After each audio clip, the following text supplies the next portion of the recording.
तो देखिए जवाब सिर्फ सीमा के पास है, लेकिन सीमा ने जो बयान दिए हैं उससे अगर हम अंदाजा लगाएं तो सीमा कहां हो सकती हैं। जरा ग्राफिक्स के जरिए आपको बताते हैं कि 36 घंटे के बाद सीमा कहां पहुंची हैं। सबसे बड़ी बात यही है कि सीमा लगातार इस तरह की बातें कह रही हैं। देखिए आपको बताते हैं, सबसे पहले गंगा स्नान के लिए हरिद्वार जा सकती हैं। बार बार कहती हैं कि उन्होंने हिंदू धर्म अपना लिया है, उन्हें गंगा स्नान करना तो हो सकता है। वकील से मिलने लखनऊ जा सकती हैं, क्योंकि परिवार लगातार लीगल कंसल्टेशन जो ले रहा है वो लखनऊ से ले रहा है। रिश्तेदारों के घर भी जाकर छिप सकती हैं, ये भी कहा जा रहा है, क्योंकि वो अब मीडिया के सवालों का सामना नहीं करना चाहती हैं। वहीं पुलिस भी पूछताछ के लिए बुला सकती है, क्योंकि शक के दायरे में है, शक के घेरे में है। ऐसे में पुलिस भी पूछताछ कर सकती है, और हो सकता है कि मीडिया से दूरी बनाना चाहती हूँ, कोई बयान ना देना चाहती हूँ, इसलिए ऐसा कर रही। चलिए आगे बढ़ते हैं। हमारे साथ लगातार बासित अली जुड़े हुए हैं, उनका रुख कर लेते हैं। बासित अली साहब का रुख कर लेते हैं, यूट्यूबर हैं और लगातार करीबियों से बात कर रहे हैं, सीमा के करीबियों से।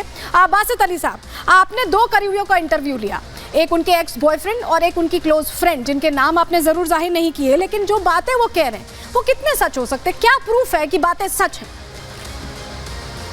जी, उसकी 100% जो है उसकी बातों पे विश्वास किया जा सकता है। वो क्योंकि मुझे पता चला, मेरी उससे थ्रू इंस्टाग्राम, जो मैंने अपना इंस्टाग्राम अपने अकाउंट्स पे दिया हुआ था कि किसी ने मुझसे राब्ता करना है तो इंस्टा पे मुझसे राब्ता कर सकता है, तो उसने मुझसे इंस्टा पे राब्ता किया। और राब्ता करने के बाद जब वो मेरे पास, मैंने उसे अपने पास बुलाया, किसी वजह से मैं उसकी तरफ नहीं गया, उसे बुलाया, तो उसने मुझे बताया कि ये देखें ये रिलेशन था कि नहीं था। उसने सारी चीजें सामने दिखाई, तो मैंने कहा होगा, जाहिर है, क्यों नहीं होगा। लेकिन ऑथेंटिसिटी क्या है? क्या आप ऐसा हम माने कि वायरल होने के लिए आप नहीं कह रहे? आपको भी तो अपना यूट्यूब चैनल चलाना है। यस, आप बताएं। सीमा के पास तो ये भी प्रूफ नहीं है कि वो कह रही है कि तलाक हो रहा है, कि तलाक नहीं हुआ। उसके पास तो कुछ प्रूफ ही नहीं है। हम तो प्रूफ दे रहे हैं आपको कि यार कोई बंदा, आप मुझे बताएं, आप आके सामने बता सकती हैं कि वो किसी की बात अपने पे डाल सकती हैं, आपको इश्यूज नहीं होंगे। तो एक कोई बंदा क्यों आके किसी के बारे में बताएगा? कुछ तो वजह होगी, वो आके बताएगा। और मुझे क्या जरूरत है? मैं आपको बताऊं, मेरा वैसे ही कंटेंट इतना वायरल है माशाल्लाह, पाकिस्तान में भी और इवन इंडिया में भी बहुत से लोग मेरा कंटेंट देखते हैं। अच्छा, तो वायरल होने के लिए आपकी बहुत बड़ी वेबसाइट्स मेरा कंटेंट लगाती है, नहीं तो आपको प्रूफ दिखा सकता हूं मैं। मुझे तो कोई वायरल होने का इसमें शौक नहीं है। मुझे एक सब ठीक है, आपको वायरल होने का शौक नहीं, लेकिन देखिए जैसे आप बात कर रहे हैं, जैसे मैं बात करती हूँ, मैं हिंदुस्तानी हूँ, हिंदी में बात करती हूँ, ज्यादातर शब्द मेरे हिंदी के होते हैं। आप पाकिस्तानी हैं, वहाँ उर्दू का इस्तेमाल ज्यादा होता है, आप उर्दू में बात कर रहे हैं। लेकिन सीमा का तो ट्रांसफॉर्मेशन हो गया, यहाँ आते ही शुद्ध हिंदी बोल रही हैं, ऐसे कैसे हुआ? कुछ ही दिन में इतना बड़ा ट्रांसफॉर्मेशन?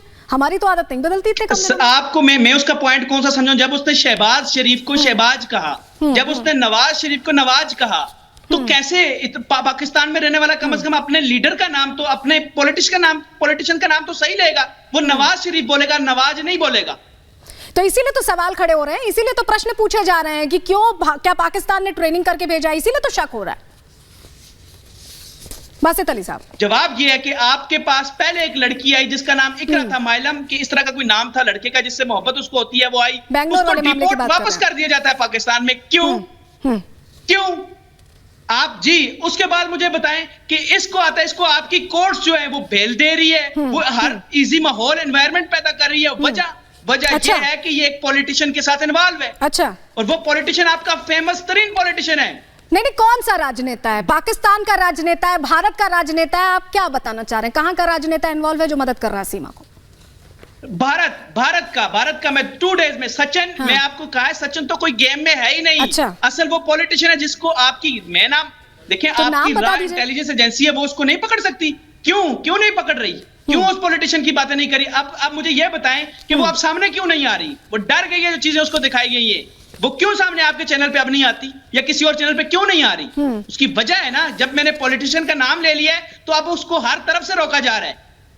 तो नाम बता दीजिए। सॉरी, नाम नहीं बता दिया, नाम भी लूंगा। मुझे 2 से 3 दिन दें, मुझे थोड़ा सा पक्का करना दें। वो 3 पॉलिटिशियन में कंफ्यूजन हो रही है, वो थोड़ा सा पक्का करने दें, मैं आपको नाम दूंगा, लाइव बैठ के आपको नाम बताऊंगा कि वो नाम कौन सा है। नहीं तो आप हवा में ऐसी बात नहीं कर रहे होंगे ना? आप 3 पॉलिटिशियंस का ही नाम बता दीजिए, जिन 3 को लेकर आप शक जाहिर कर रहे हैं, उन्हीं का नाम बता दीजिए। कौन मदद कर रहा है सीमा को? मैं आपको, देखिए, मैं ऐसे नाम नहीं बता सकता। मैं नाम बताऊंगा आपको, ये भी आपको चैलेंज कर रहा हूं कि मैं नाम बताऊंगा, लेकिन अभी मेरे पे कुछ चीजें मेरे लिए भी छोड़ दें कि मैं अभी नाम नहीं बता सकता। कोई वजह होती है, कोई 1000 चीजें होती है, नाम बताऊंगा, लेकिन इसके साथ आपकी राह को मैं कहता हूं, राह। चलिए ठीक है, किसी की शह पर आई, आप हमारे साथ बने रहेगा। बासित अली साहब आपके पास वापस लौटेंगे, लेकिन सीमा लगातार झूठ बोल रही, कई बार झूठ बोल रही है, कैमरा पे झूठ बोल रही है, अपनी बात को काट रही है, बार बार पलट रही है अपनी बातों को। क्यों हम ऐसा कह रहे हैं? आपको साक्ष्यों के साथ इस रिपोर्ट के जरिए बताते हैं कितनी बार झूठ बोला और कितनी बार अपनी ही बात को काटते हुए दूसरी बात बोल दी। रिपोर्ट देखिए। आपके भाई पाकिस्तानी आर्मी में हैं? नहीं सर, मैं सचिन से शादी करना चाहती हूँ, मुझे यहाँ रहना है, मुझे वापस नहीं जाना। हमारे को किराया इसका मियाँ देता था, ये फ़ोन करती थी, वो पैसे भेज देता था। मैं मोहब्बत में आई हूँ इनकी। ऐसे झूठ बोलती है कि आप पहचान ही नहीं सकते। सीमा उर्फ मिसेस गुलाम हैदर बोल रही हैं झूठ। न उसने पहले निकाह को लेकर बोला सच, न अपने भाई और परिवार की बताई सच्चाई। झूठे हैं पति के जुल्म वाले किस्से, तो सवालों के घेरे में हैं सचिन से वफा के दावे भी। अंदर की खबर में आज हम आपको सीमा उर्फ मारिया खान उर्फ मिसेस गुलाम हैदर का हर झूठ बताने जा रहे हैं। उठाने जा रहे हैं शातिर सीमा के बुने हुए जाल से पर्दा। सबसे पहले सुनिए सीमा का झूठ नंबर 1। आपके भाई पाकिस्तानी आर्मी में हैं? नहीं सर, हिंदुस्तान की धरती पर पैर रखने के बाद ये सीमा की ओर से बोला गया पहला झूठ है। 4 जुलाई को पुलिस ने उसे गिरफ्तार किया। सवाल पूछा गया उसके भाई को लेकर, तो जवाब कुछ ये आया। आपके भाई पाकिस्तानी आर्मी में हैं? नहीं सर, लेकिन सच को सीमा ज्यादा दिन छिपा नहीं सकी। मीडिया सवाल दागने लगी तो उसे आखिरकार सच बोलना ही पड़ा। मैम, मेरे भाई कोई बड़े ऑफिसर नहीं है, वो अभी 2022 में ही सेना में मतलब फौज में गए हैं। अभी वो कंफर्म भी नहीं हुए, जैसे पक्का ऑफिसर हो जाता है अभी वो भी नहीं बने। वो तो आम हवलदार हैं, छोटे से, इतने बड़े नहीं हैं। जॉब ना होने के कारण उन्होंने इसमें भर्ती ली। सीमा हैदर का झूठ नंबर 2। ये कोई साधारण दस्तावेज नहीं है, ये है पाकिस्तान का राष्ट्रीय पहचान पत्र, जिसमें लिखी है सीमा हैदर की जन्म तारीख। सीमा का ये डेट ऑफ बर्थ भी एक बहुत बड़ा छलावा है। उन्होंने भी कभी इस तरह नहीं कहा कि तुम मतलब बड़ी हो या छोटी हो, क्योंकि 5 साल का हम में फ़र्क है। ये दिखने में इतने सीधे साधे पतले से हैं तो छोटे लगते हैं। ये भी 23 साल के हैं, मैं 27 साल की हूँ। 5 साल का हमें फ़र्क है। इनको पता था शुरू से लेकर, मेरे बच्चों का, मेरी ज़िंदगी का, मेरा हर दुख सुख मैंने सचिन से शेयर करा है। मैंने सीमा के इस बयान के बाद पाकिस्तान का ये सरकारी दस्तावेज भी फर्जी ही नजर आ रहा है।